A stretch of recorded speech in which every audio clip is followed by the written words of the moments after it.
ॐ सहनाववतु सहनौ भुनक्तु सह वीर्यं करवावहै तेजस्विनावधीतमस्तु मा विद्विषावहै। ॐ शांति शांति शांति। सबको सादर नमस्ते। आदरणीय श्रोतागण, हम ऋग्वेदादि भाष्य भूमिका से स्वाध्याय का क्रम चला रहे हैं। महर्षि दयानंद सरस्वती जी की ये अमर कीर्ति है और इसमें हम ईश्वर की स्तुति, प्रार्थना, याचना, समर्पण, उपासना विषय पर चर्चा कर रहे हैं। इस ऋग्वेदादि भाष्य भूमिका पर स्वामी विद्यानंद सरस्वती जी का भूमिका भास्कर एक बहुत ही कुछ बढ़िया पुस्तक है। स्वामी विद्यानंद सरस्वती जी इस अध्याय को प्रारंभ करते ही कुछ विशेष लिखते हैं। अब उसी की चर्चा हम अभी कर रहे हैं। कल हमारा विषय प्रार्थना विषय था और कहा गया था कि प्रार्थना करने वाले व्यक्ति के, मांगने वाले व्यक्ति के हृदय में कोई अभिमान नहीं रहता, अहंकार नहीं रहता। उसके अभिमान नष्ट हो जाते हैं, अहंकार नष्ट हो जाते हैं। दूसरा लाभ बताया था प्रार्थना का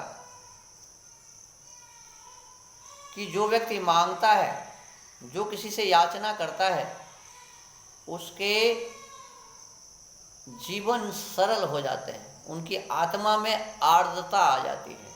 आर्द्रता का मतलब होता है कि वह व्यक्ति बहुत सरल हो जाता है। उसके जीवन को देखने से ही कुछ समझने की इच्छा होती रहती है, तो बिल्कुल सरल व्यक्ति हो जाते हैं, आर्द्र हो जाता है।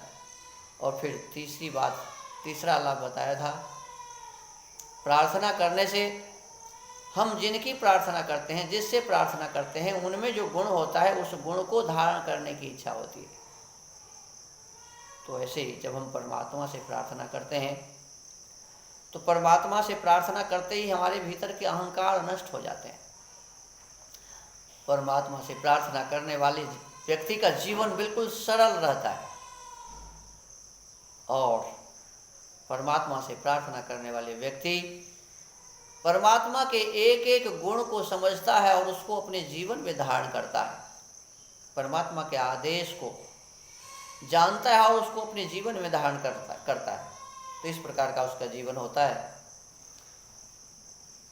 आगे कहते हैं कि जिस जिस गुण से युक्त परमेश्वर को मान तथा उन गुणों को अपने में धारण कराने के लिए प्रार्थना की जाती है, वह विधि मुख होने से सगुण प्रार्थना कहती है।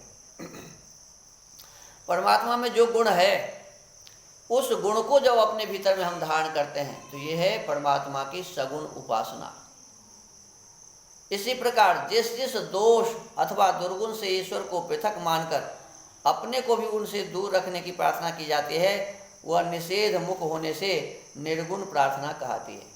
और जो दोष परमात्मा में नहीं है, दुर्गुण परमात्मा में नहीं है, उस दुर्गुण से रहित मानकर जब परमात्मा की उपासना की जाती है और अपने जीवन से भी उस दोष को दूर किया जाता है, तो इसी का मतलब है निर्गुणोपासना, सगुणोपासना और निर्गुणोपासना। परमात्मा की इस व्यवस्था में कितनी अच्छी बात बताई हुई है, लेकिन दुर्भाग्य से वेद को छोड़कर लोग न जाने कहाँ भटक गए।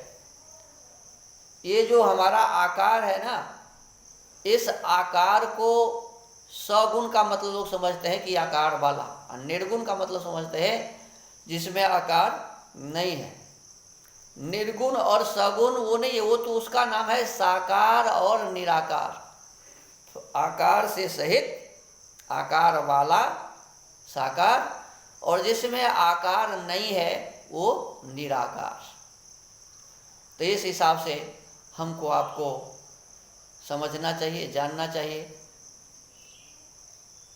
सगुण और निर्गुण का मतलब अलग है, साकार और निराकार का मतलब अलग है। सगुण का मतलब है जिसमें गुण होता है, और साकार का मतलब होता है जिसका आकार होता है। जैसे चीनी, अब चीनी में गुण क्या है?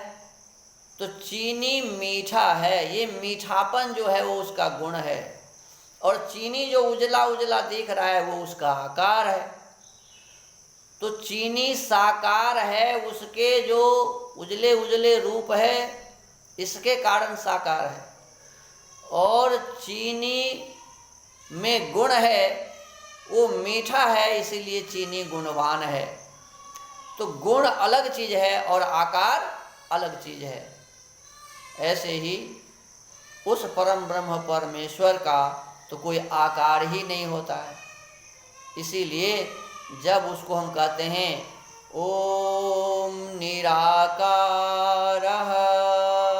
हे प्रभु आप तो निराकार है, आप तो निराकार हैं, तो ये शब्द कहते ही मन में भावना बनती है कि प्रभु का कोई रूप नहीं है। तो ये है परमात्मा की निर्गुणोपासना, निर्गुण उपासना। परमात्मा दयालु हैं, ओम दयालु, तो दया के भंडार, दया के सागर हो परम ब्रह्म परमेश्वर का। जब इस प्रकार से हम गुणगान करते हैं दयालु, तो ये परमात्मा का सगुण उपासना है, क्योंकि दया परमात्मा में है। तो जो गुण परमात्मा में है उस गुण को बोलकर जब हम उनकी स्तुति करते हैं तो एक है सगुणो स्तुति, सगुण स्तुति।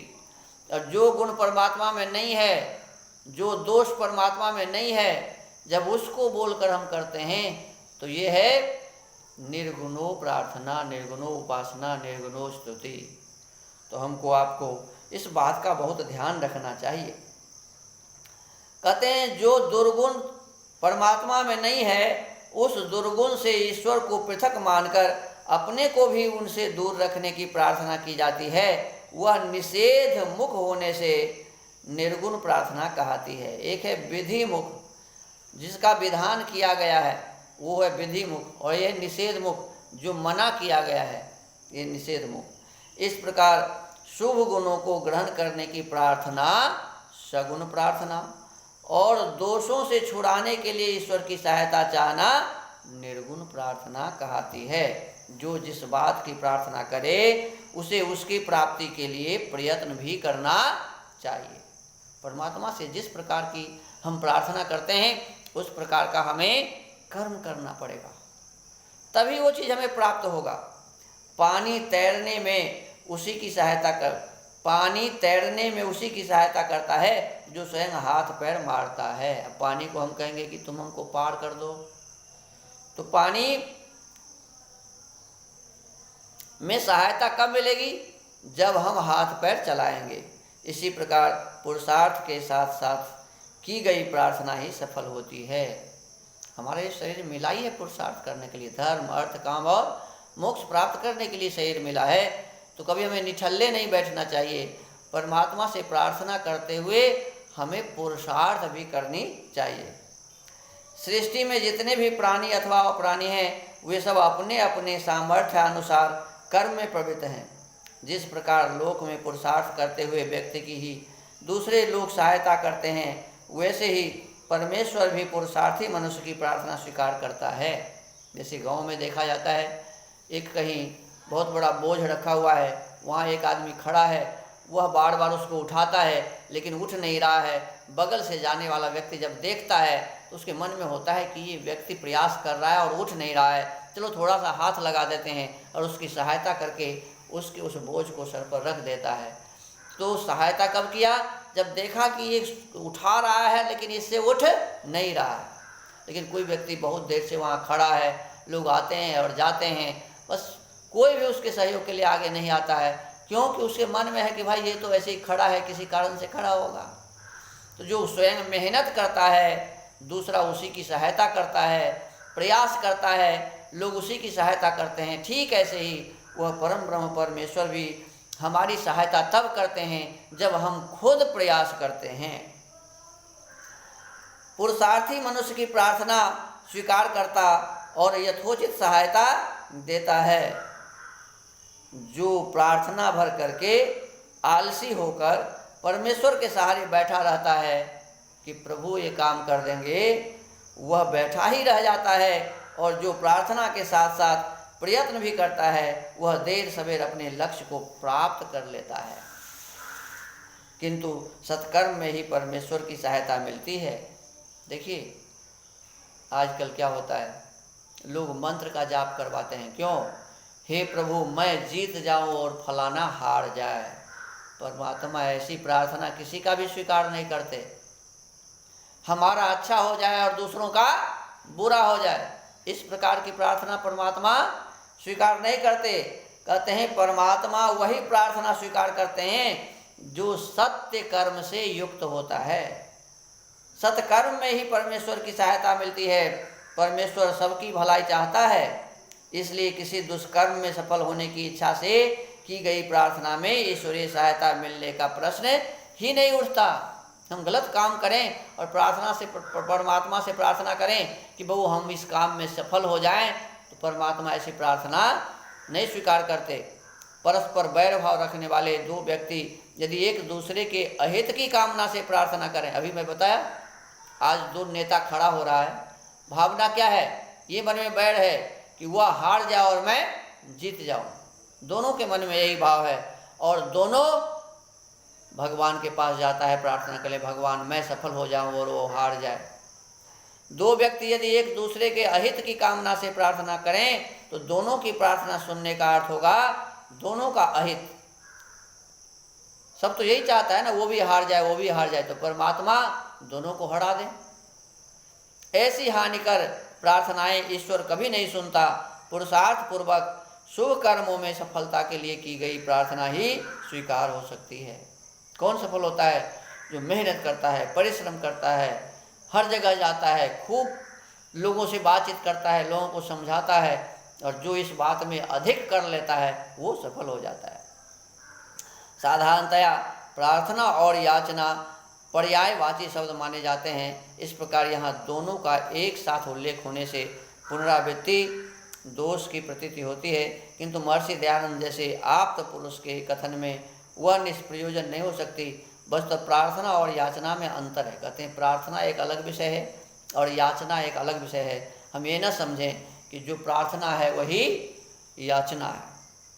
यह भेद अत्यंत सूक्ष्म एवं दुरूह है। संस्कृत साहित्य में उपलब्ध कतिपय स्थलों में याचना शब्द के प्रयोग से ऐसा लगता है कि प्रार्थना की अपेक्षा याचना में दीनता अथवा अनुनय विनय की भावना प्रबल होती है। माने प्रार्थना में तो उतनी निम्न कोटि की बात नहीं है, लेकिन याचना में निम्नता अपने भीतर में आती है, ऐसा लोग समझते हैं। तृणादपि लघुस्तूलादपि च याचकः, इस सुभाषित में याचना में अंतर्हित दीनता का भाव स्पष्ट प्रतीत होता है। शिव धनुष तोड़ने के अपराध के कारण राम को प्रताड़ित करते हुए परशुराम कहते हैं बध्यता मभयम याचनांजलि, हाथ जोड़कर अभय की भिक्षा मांगो। हमें हाथ जोड़कर अभय की भिक्षा मांगो, परशुराम राम से कहते हैं। ऐसा ही प्रयोग एक स्थान पर भट्टी काव्य में हुआ है। एक पुस्तक है भट्टी काव्य। संग्रामाद बभ्रशु केचिद यमाचुश्चापरे भयम, जब रघु अपने पुत्र अज को राज्य का भार सौंपकर वन को जाने लगे तो अज के पिता को वन गमन से विरत करने की स्थिति का वर्णन करते हुए कालिदास ने लिखा है पितरं प्रणिपत्य पादयोर परित्याग मयाच तात्मनः, पिता के पैरों में गिरकर याचना की कि मुझे छोड़कर मत जाइए। क्या कहते हैं? जब रघु अपने पुत्र अज को राज्य का भार दे दिया और वो जंगल जाने लगे तो आज उनके पैर पर पड़ गए, पिता के पैरों में गिर गया और पिता से प्रार्थना करता है कि पिताजी मुझे छोड़कर आप मत जाइए। यहाँ अनुनय विनय के अर्थों में याचना शब्द का प्रयोग हुआ है। यहाँ अनुनय विनय है कि आप हमें छोड़कर नहीं जाइए, तो यहाँ याचना है। मेघदूत में कहा है याच्या मोघा बरमधि गुणे नाद में लब्ध कामा, अर्थात गुणी के आगे हाथ फैलाकर खाली है हाथ लौट आना अच्छा है, पर नीचे से सफलेच्छा हो जाना भी अच्छा नहीं। कहते हैं किसी के पास हम जाते हैं, उनसे प्रार्थना करते हैं, वो हमारी प्रार्थना स्वीकार नहीं करते, वहाँ से वापस आ जाना ठीक है, लेकिन नीचे से सफलेच्छा को हो जाना भी अच्छा नहीं है। माने गलत ढंग से कोई चीज़ यदि मान हम वहाँ ले लें तो ये अच्छी बात नहीं है। अमरकोश में याच्या को भिक्षा का पर्याय माना है। परमेश्वर के संदर्भ में कहा जा सकता है कि जब परमात्मा में विनय का भाव अधिक हो तो वह याचना कहती है।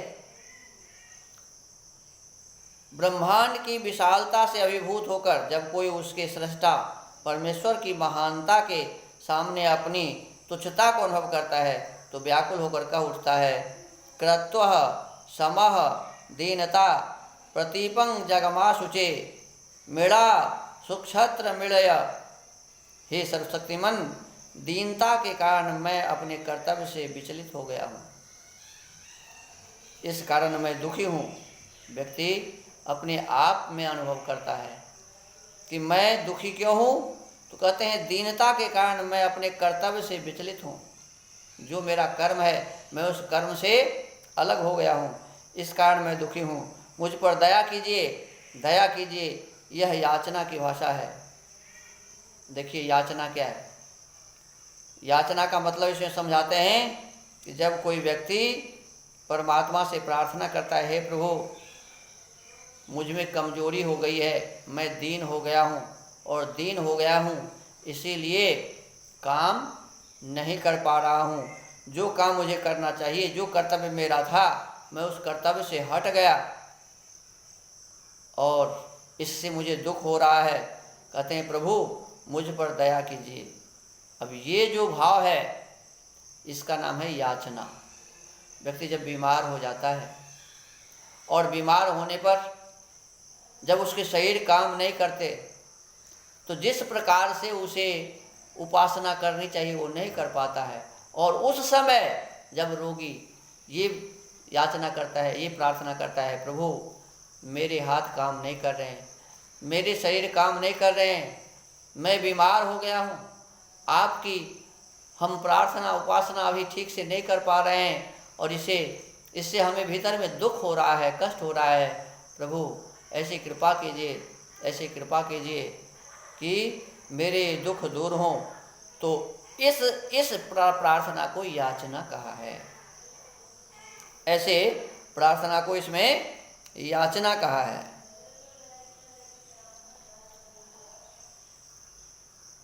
यह याचना की भाषा है।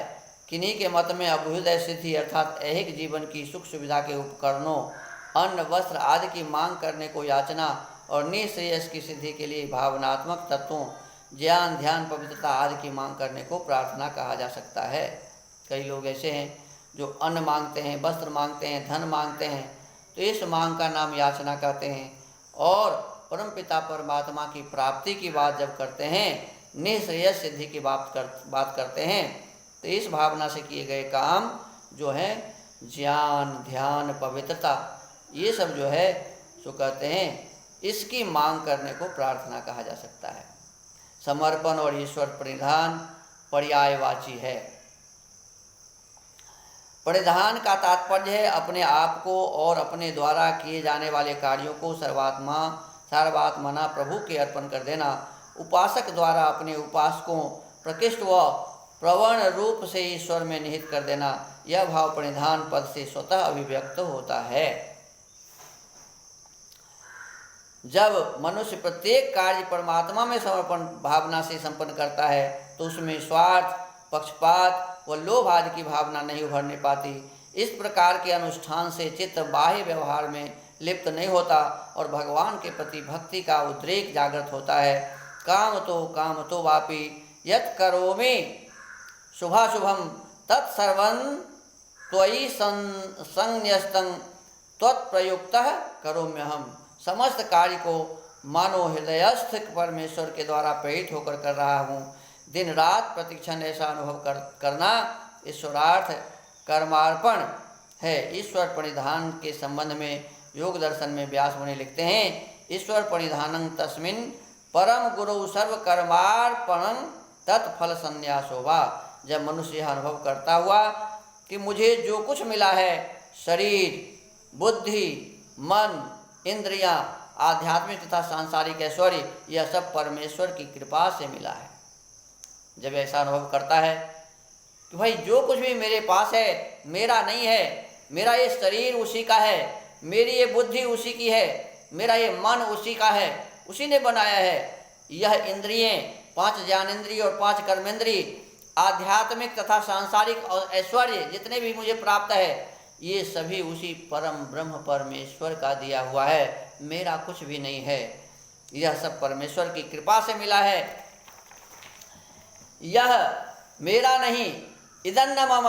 इस प्रकार स्वामी परमेश्वर है, इस सब का स्वामी परमेश्वर है। तब उपासक अपने आप को, अपनी सब शक्तियों को उसके प्रति समर्पित कर देता है और शेष जीवन को उसी की आज्ञा का पालन करने में लगा देता है। यही समर्पण है। अपने आप को महत्व न देकर प्रभु की उपासना में संलग्न रहता तथा अपने आप को प्रभु में निहित समझता हुआ परम संतोष का अनुभव करता है। आज हम स्वाध्याय के क्रम को यहीं विराम देते हैं। हम इस में ये समझने का प्रयास किए हैं कि उस परम ब्रह्म परमेश्वर की सृष्टि में जो कुछ भी है सब उसी का है। हमारा ये शरीर भी उसी का है, हमारे शरीर के सभी अंग उसी के हैं, हमारे मन, बुद्धि, चित्त, अहंकार सभी उसी के दिए हुए हैं। तो उस परम ब्रह्म परमेश्वर के दिए हुए इस सृष्टि में, इस शरीर में सब कुछ उसको समर्पण के भाव से हम इस संसार में रहें। इसी सुंदर भाव के साथ आज के सत्संग को यहीं विराम। सबको नमस्ते। ओम।